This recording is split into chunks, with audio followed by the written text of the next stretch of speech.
Hi, it's KCCK's Culture Crawl. I'm Dennis Green, and my guests today are from an upcoming salute to the music of Duke Ellington, Sentimental Mood. Josh Sazon is with us, and Wes Habley. Josh, welcome. Thank you. Wes, nice to have you back. Good to be here. Returning champions to the Culture Crawl, because this is, the fourth in the Big Band series? Yes. Sure is. We try not to count, but sure. So, just one little bit of inside baseball. So, here at KCCK, we still largely play our music off physical media. Oh, wonderful. The Duke Ellington portion of the shelf is its own shelf and half of the shelf below it. Oh, That's my. how much my. Duke Ellington music I believe it. that we have. So, first off, winnowing down this into a 2-hour program had to be a pretty good challenge. It is. Well, it helped that what we focused on with this one is, as much as anything, a lot of the popular songs that Duke had actually popularized, had actually made.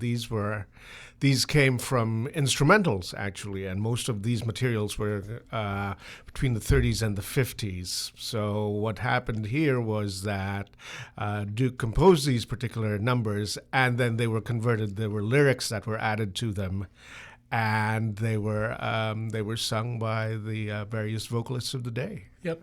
In fact, I looked into those, and some of the more popular ones, like Mood Indigo in a Sentimental Mood, Caravan, Sophisticated Lady, Satin Doll, were all instrumentals when they started, to which someone added the lyrics, which is kind of interesting. Also, in terms of the amount of material available, for instance, I could find 20 different arrangements of Caravan, to which only one was a vocal. So it was really interesting. A lot of material to choose from, and then to winnow it down was somewhat of a challenge. So, for those songs that were going to be vocals, did you choose definitely vocal arrangements, or did you go, "Oh, this is a perfect arrangement"?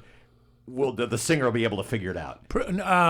There's only one song where we're playing with that at this point in time, and that's In a Sentimental Mood. Oh, okay. Our singer would prefer to do the Tony Bennett version of it, and we could not find that. So he's going to piece that together, I believe. Josh, you and Wes kind of curate this together. Right. I know that for some of these, you've kind of provided some narration and Right. talk about, kind of like a perspective on this. Will you do that for this concert? Yeah, actually, the narration for this will be a little bit different, just because most of the material that we've done previously, we've done Johnny Mercer, Harold Arlen, Irving Berlin. Most of their material actually came from Tin Pan Alley. It came from musicals, and this is definitely not the case with Ellington.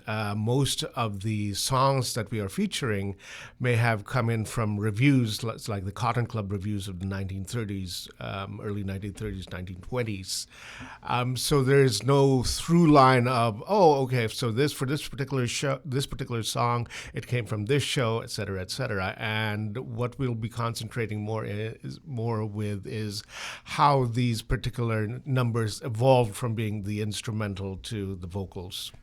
Really, what the band composed, probably kind of on the fly, Right. would be my guess. Yeah, and quite frankly, quite a few of these numbers that are attributed to Ellington, you can actually attribute them to different band members. Right, Billy Strayhorn, Right. of course, Right. only got partial credit on some. Yep. But your Juan Tizals, all of your members Yep. of the band. Duke was a great band leader and a great composer, but he was not afraid to throw his name so that he would collect some royalties, even if somebody else did a lot of the work. Oh yes, Right. and he's not the only one. I mean, Not his at all. manager had the same. And in fairness to him, it was actually the practice of the day that they would do that. Well, your band, you're paying the musicians. Right.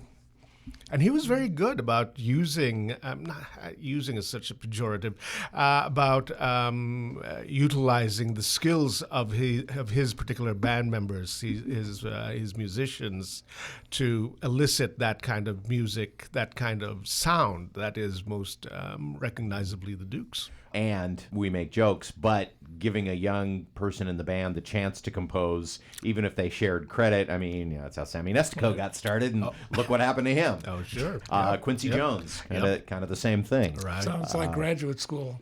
Yeah. Exactly. Well, we've talked around this a little bit. Tell me, you don't have to run through the whole playlist, but what do you think some of the highlights are?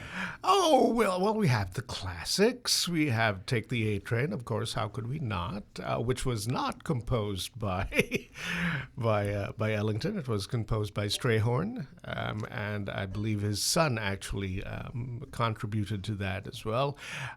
Satin Doll, of course. The interesting thing about Satin Doll is, as Wes had said, it started off as instrumental. The lyrics weren't added until about 5 or 6 years afterwards, so occasionally it takes a while before those lyrics to be added on.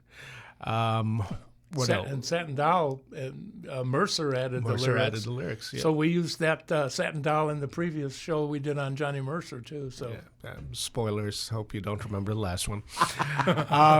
Caravan is actually the most covered song as of 2024. So to say that you have a plethora of arrangements available is not terribly surprising. And then we have some of the more relatively obscure ones, In a Sentimental Mood, Prelude to a Kiss. What else do we have, Wes? Well, well, when In a Sentimental Mood is an obscure song, you're going to hear let's put it this way. I mean, with your listeners, it is definitely not obscure, but with the great unwashed, it probably is. Yep. One of the tunes is "I Let a Song Go Out of My Heart." Oh, it's lovely. It's a lovely tune, but probably not heard very often. Not as well known as many.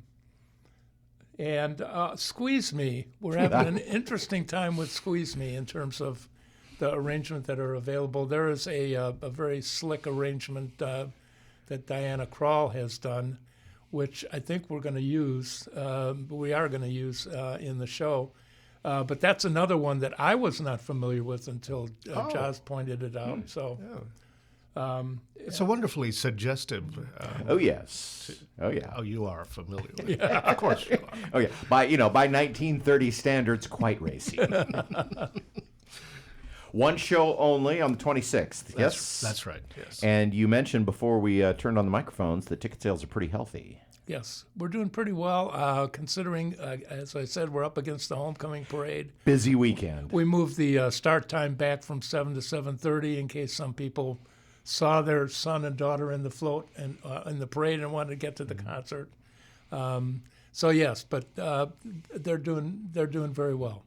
Wes, it can't be hard to recruit a band full of musicians to play an Evening of Ellington songs, I'm guessing.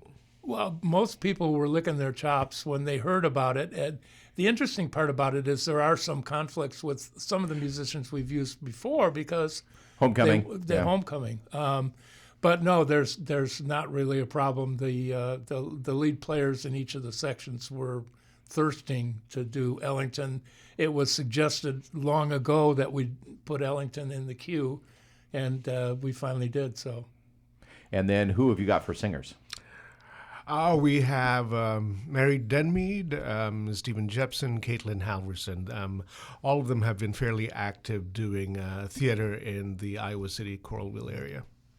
And then I'm guessing a lot of the usual suspects that we know well in the band. Oh, sure. Jerry Zinn's our lead alto. Chris Clark is playing tenor. Scott Vogelgesang is our lead trumpet. Dick Crusenberry, who's relatively new in town, but is our lead trombone. All good people, and of course Jason Sifford, who is an amazing pianist, is our accompanist, and he's really top notch. So, An Evening of Duke Ellington, Sentimental Mood at the Coralville Center for the Performing Arts. One show only, 7:30, September 26th. As Wes said, you will have a little bit of homecoming parade traffic that even over in Coralville, it's probably just going to be a busy night, so be aware of that as you're headed in. So this is number 4. Do you kind of have another installment in mind? You don't have to say what it's necessarily going to be. Well, but we always welcome suggestions from your listeners. If you have any. All right. I was going to say we're trying to convince Josh to do ABBA, but I don't think that's going to fly. It could still happen. Well, again, it's the 26th. You can go to coralvillearts.org to get your tickets in advance or get them at the door if there are any left, but I would suggest getting in advance because you said you've sold 100 already. Yeah. Again, the 26th, an Evening of Duke Ellington at the Coralville Center for the Performing Arts. Sounds like a great evening, gentlemen. Thanks for coming in and have fun with it. Thank you for having us. You can hear the Culture Crawl live on the radio most weekdays at 10:30, on demand at kcck.org/culture, or subscribe using your favorite podcast player. Watch our videos on the KCCK Facebook and YouTube channels. Our producer is Lydia Kilgore.